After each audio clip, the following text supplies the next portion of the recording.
பாரதத்தில் பல பண்டிகைகள், ஒரே வாசம். பாரத்வாசி அகர்பத்தி. நெல்லை மாவட்டம் ராதாபுரத்தில் மீனவர்கள் குறைதீர்ப்பு கூட்டம் நடைபெற்றது. கூட்டத்திற்கு நெல்லை, தூத்துக்குடி, கன்னியாகுமரி மாவட்ட மீன்வளத்துறை இணை இயக்குநர் சந்திரா தலைமை வகித்தார். நெல்லை மாவட்ட ஆட்சியர் கார்த்திகேயன் கலந்து கொண்டு மீனவர்களின் குறைகளை கேட்டறிந்தார்.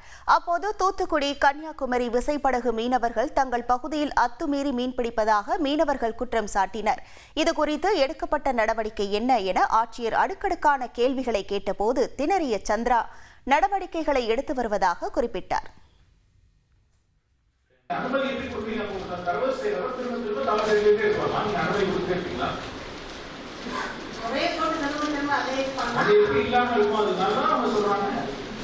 நீங்க எந்த நடவடிக்கை எடுக்காம 1000-2000 அபராதம் போடுறதுதான் திரும்ப வந்து வலைகள் சேதப்படுத்தக்கூடியது. இதெல்லாம் மீனவர்களுக்கு கமிஷன் இருக்கு. இந்த மாதிரி எல்லாம் செய்யக்கூடாது உறுதிப்படுத்தணும் அப்படின்னு சொல்லி அப்ப நீங்களே செய்யலைன்னா வேற யாராவது. பாரதத்தில் பல பண்டிகைகள், ஒரே வாசம். பாரத்வாசி அகர்பத்தி.